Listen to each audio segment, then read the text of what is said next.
Well, hello everyone and welcome to my channel. If you are part of the notification gang or part of the family, a huge welcome back. Thank you so much for coming back again and again and again. I am because you are. And of course, if you are new here and you're a first time watcher, I almost said subscriber. See what I did there? So if you are a first time viewer rather, welcome to my channel. My name is Kwakanya Nazo and I do hope that you will be enjoying this video. So on Facebook, I posted a memory from 2017 where I shared that I just taken the bravest step of my life as a 25-year-old then, and that step was basically handing in a resignation letter because I was just not fulfilled and I was unhappy, and handing in the resignation letter with no solid plan, with close to nothing in my savings account, and just being able to see how God literally just calls us out into certain spaces, and he's the one who is then able to sustain and provide for us. And so in part 2, I'll be sharing about how I moved to Johannesburg and what life looks like for me today, as well as how I've seen God just move mightily in my life and being the guy behind the magazi and the Kwakanya that you see today. The reason why I'm deciding to do a 2-part video is because I know that the story will be long, and so I'm also trying to guide myself in terms of sticking within the appropriate time limit, as well as ensuring that you guys come back for part 2 of the story. Now, I'm sorry if the lighting will go up and down. I use natural lighting straight from my bedroom, and so the weather is just doing weird things, and so I hope that throughout this video there won't be any funny stories. And also, I don't know what must happen. I just randomly got a huge pimple, and this is what it has done.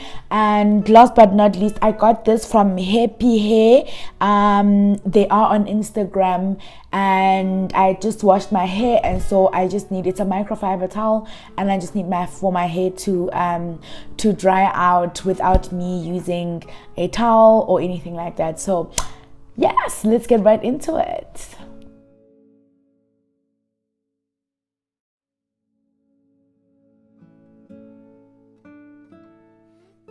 Let's get right into it. And so the year is 2016. 2016, I am super frustrated because I feel like my plans are not taking off, right? I feel like my plans are not taking off. And I just graduated the year before, and just like any young, ambitious, full of life person or individual, you sort of like have just an idea, or you've got like at 21 this is what needs to happen, at 22 this is what needs to happen, jalo njalo. So I have been that person for the longest of times, that I'm working my way out of that, because I realized that my life is not mine, it's God's, and the plans that I had back then really were plans that I made outside of God. And so I sort of like thought like God somewhere there in between, just sprinkle a bit of Jesus just to make it look godly and stuff. But that was not the case. So anyway, I digress.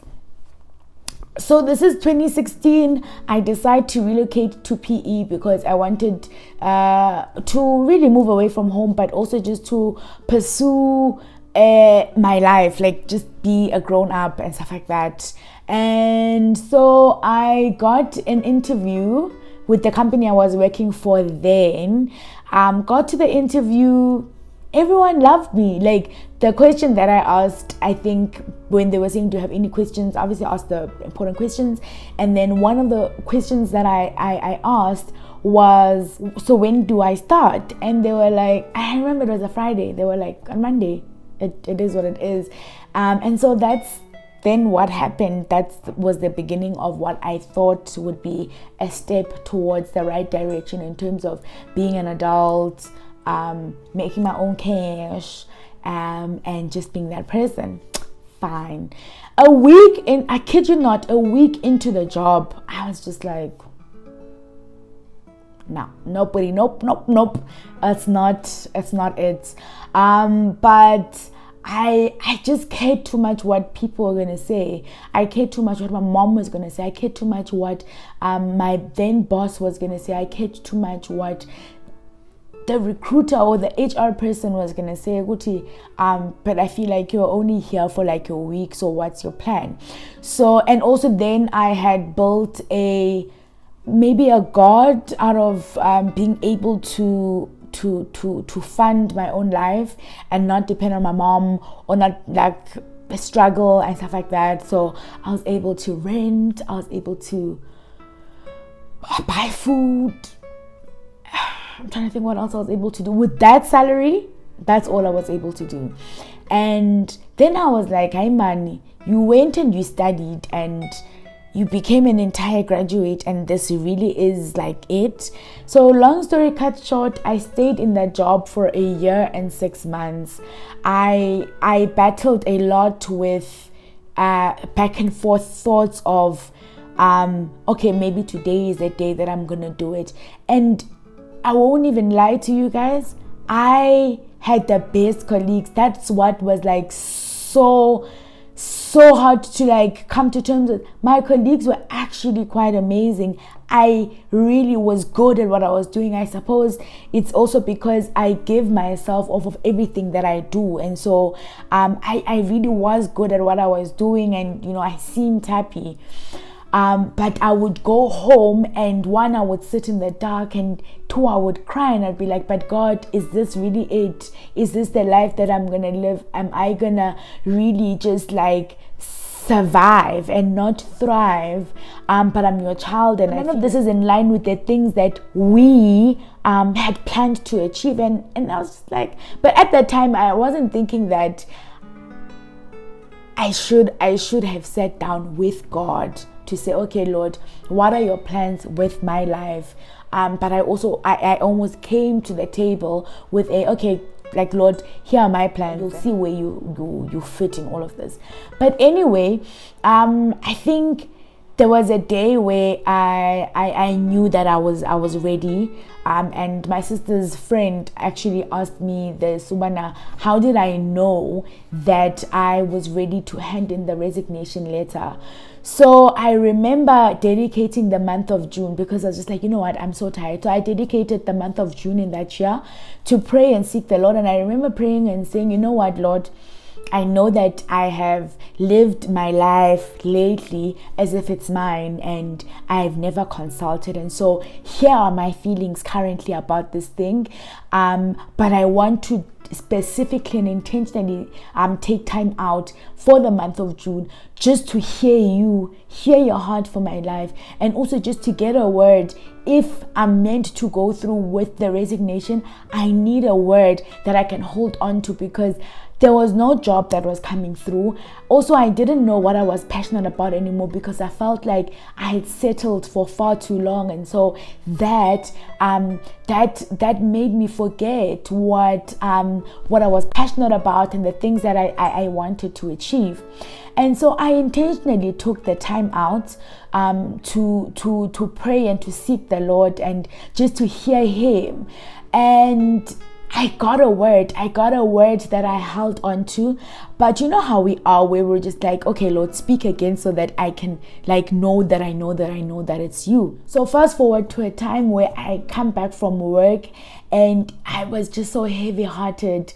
I was unfulfilled. I was depressed. Guys, I had lost weight. It was just a mess. I was broke. It was bad. It was so bad. It was just like, it's actually not even worth it. Whether or not I'm working, I'm only working for rent and for transport money. And so it's fine. I can just go back home and just like chill in my mom's house. It is what it is. So anyway, I remember coming home that day and just like throwing everything on my bed and just weeping so hard. And I can't even remember where my little sister was, because I used to stay with my younger sister. And so I wept, and I called a family friend, and I just needed someone to speak to, because I was just like, no, this is not it. I've had it. I'm not happy. No one is like fighting me at work. Nothing is happening, but it's just I feel out of place, and it's not happening. It's not the one. Called his family friend advises, and he's like, you know what, stick it through, but pray and seek the Lord, right? Fine. That's what I've been doing. It's that month that I've dedicated to the Lord. So hours after having spoken to this family friend, my mom calls me. Now, those of you that know me know that I lived for my mom's approval. If my mom says yes, it's a yes. If my mom says no, it's a no. And this is part of the reason why I hadn't yet also submitted my resignation letter before taking time out to pray. So my mom calls me, like, I spoke to Uzbani, and Uzbani uti kute kwat. And I told Uzbani, wakulinge, don't resign. So here I am again. I'm just like, okay, cool. My mom doesn't approve, so it might not be a plan. But this feeling just persists in my heart that, you know what, girl, write up that resignation letter and then listen out some more to God. I type out my resignation letter. I send it to my older sister for her to proof it. And she's like, it sounds okay. You've got all the important details and. Fine. Print it out and I have it with me. So I get a nudge or like a push in my spirit to say, set up a meeting with your boss. Mind you, I don't know what I'm going to get there and say, because what are people going to say? Kwababa so hard, you're so ungrateful, and. Set up the meeting, and then she's like, no, I get, because she's not in, so let me come see her, I think on the Monday. No. Let me come see her I think it was during the week. But I knew that on the Friday, she said she says I must come and see her on the Friday. Then I knew, because I went home every weekend. PE like depressed me. So I then went and I had the letter in my hand. I didn't have a word from the Lord, but all I remember praying was, Lord, I am jumping, and if you really are Lord, you need to catch me. There's no two ways about it. You need to be that guy that is, I'm giving the Lord an ultimatum again. But I felt the push in my spirit. I felt the nudge. Fine. So I went to my then boss, and I really was, I speak, I'm not afraid of people, but at that moment, I didn't know what I was going to say. So I went into our office, I fumbled, I was like, hey, it's not it, I'm not happy, I'm not. And then she was like, you know what, when you sent me that email, I actually saw it coming. I've been seeing it coming for a long time. I don't think this space is your space. I don't mean it in a bad way, but I just feel like you are far greater than this space. You're far greater than sitting behind a desk for 8 hours and working your life away. Your personality is bigger than what you're doing. And she spoke so much sense, and she spoke so much light and so much life into me. So after that, I felt light, and it felt so good. I felt like I finally stood up for myself, and I finally did what I've wanted to do for the past year and 6 months. And so now I'm just like, oh, okay, cool. So I've just resigned, told my colleagues in my office, and now I needed to tell my mom, because I cheek, and it is what it is. It's already done. So I decided that weekend, okay, let me go home so that I can sit down with my mom and be able to explain it to her. Fine. I come out of work and then drive to East London with a friend, and I get home and my mom is at a church camp. I'm like, I can walk. I don't know what I'm going to say. I don't know what I'm going to do. Then I decide, okay, cool. Let me write my mom a letter and let me just express myself. And then if obviously she's not going to talk to me, then that be that. I write a letter and then I leave it at home, and then on Sunday I go back to PE just so I can serve my notice. Serving a notice where I don't have a single plan in place. And all I knew that I need to fight for my soul, and I need to fight to be alive again, because it felt like I was just dragging a grave, a tomb. It felt like I was dragging something that died many moons ago, but I don't know where it died, and I don't know what it is. And this thing was getting heavier and heavier by the day. And so now I don't know what I'm gonna do. I don't know what the plan is. It's now Sunday evening. My mom is home and she gets the letter, and best believe she calls me and she's asking questions I don't have answers to. And I'm not the kind of person that likes not having answers, and my mom is not the kind of person who likes people that don't have answers.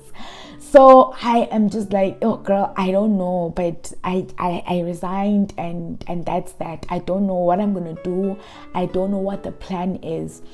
Fast forward, my sister plans a farewell braai with some mates from church. In PE, I was with Every Nation, Port Elizabeth. It was first Live Wire, and then Every Nation, Port Elizabeth. And so everyone pulls through, and Wemnandi, we fellowship, we soloship, we do all the ships nje. And towards the end, we obviously have a session where we are praying, and then people are just speaking and giving me words, that they feel like God is laying in their hearts for me in the new season that I'm gonna be embarking on. One of the words that I got is the word that I feel like I've been trusting God for the longest of times. A friend of mine, Kabelo Kumalo, gives me a word to say he feels like God is showing him an empty pool. Like in at swimming pools or whatever, or in movies where there's a whole lot of swimming, there's like that diving board on top. And so Kabelo says to me that I feel like you're at the top, but you're scared because the pool is empty, it doesn't have water, and you are forced to jump, and your worry is that, wow, I'm gonna jump off and then I'm gonna die because the pool is empty. But it felt like the Lord was saying, as I'm taking the step, as I'm taking that step, man, of okay, I'm about to dive, he sees and it feels like the Lord is saying he's filling up the pool. As I'm braving each step towards the edge of that diving board and preparing to dive, feels like the Lord is just filling the water. And by the time I actually land in the pool will be filled with water, and then obviously it will be a success, and it will be and guys, after I got that word, it sat in my heart that verily this is the word that God is giving to me in this season. I didn't know what it looked like, I didn't know what it meant, but it just found a place in my spirit and I ran with it. I remember writing it down because I recorded all the words. I remember writing all the words down that I got because I knew that there will come a time where the enemy will try and prove to me that choosing myself, standing up for myself, and really taking God at his word was a futile exercise. But it actually wasn't, because I saw God. I saw myself journeying towards the diving board. I experienced the anxiety. I experienced the fear. And I experienced God filling up the pool while I was still standing on the diving board, guys. While I was still there, God was just so busy. God was just so vested in filling up the pool, in fulfilling his promise over my life, in ensuring that really he will be with me. And I remember just reading the word that says, I was young but now I am old, yet I've never seen the righteous forsaken or their children begging for bread. And that's what I experienced. I experienced that to the ultimate core. And I am so glad that I really took the time out to listen to God, that in that season I was surrounded by people who were not afraid to speak the word of God. So in the next video, I will be continuing with my story and just really share about how God sent people my way to strengthen and encourage me, that God sent people my way to give me words of knowledge and words of encouragement, and how I stepped out. And I remember saying to my mom, Mama, can we trust God on this one? I don't know what I'm gonna do. I don't know how I'm gonna survive, but I know God cares. And I remember just packing my bags and going to Johannesburg. In fact, I remember even before then being at home and my mom really asking me what the plan is. And I remember saying, I don't know, Mama. I want to go to Joburg just for a little while and just see, what would happen. I know that I need to go for counseling. I know that I really need to find God for myself and to find God in this season and to heal and to just face some of the issues that I had, as well as just the disappointments that had occurred along the way. I just want to go and heal and find healing for myself and find healing in God. And I promise you, God is going to do something. And my mom was like, okay. So we prayed. And then the following day, my mom made hosted a lunch with my aunts and some of my uncles. And it was that, and it was goodbye. And I got onto a bus to Johannesburg with a suitcase, and I remember on the bus a friend of mine, Ulebu, she sent me a parcel to the bus station. And where is it actually? Yeah, she sent me a parcel. It was a lipstick. And it was a letter, and that lipstick was to encourage me to put my best foot forward and to always ensure that if I get lipstick, because I feel like with lipstick you can't go wrong. No one will know your problems if you put on lipstick. And she wrote me this letter.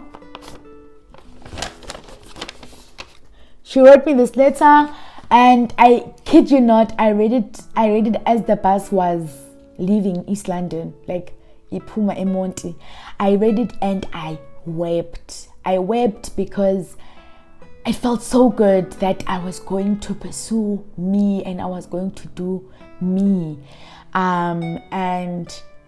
It felt so emotional leaving my family for uncertainty. Because I also didn't know what the healing journey would look like, but I was so committed to going through it because I was just so tired of being unfulfilled, and I was tired of living like I'm living off crumbs from someone else's life, like crumbs that fall off a table. And today I really can say that I have never been forsaken. I have never been forsaken by God. God has provided, God has sustained me. And I do hope that you will watch the next video where I really just get into seeing God at play, seeing God as God the healer, seeing God as God the provider, seeing God really just strategically place me in places and spaces that I had never dreamt I'd ever be in. And so I really hope that you enjoyed today's video. I'm sorry that it's been long, but it had to happen like this. Thank you so much for watching. Please don't forget to share this video. Don't forget to hit the like button. And of course, if you haven't, please don't forget to hit the subscribe button.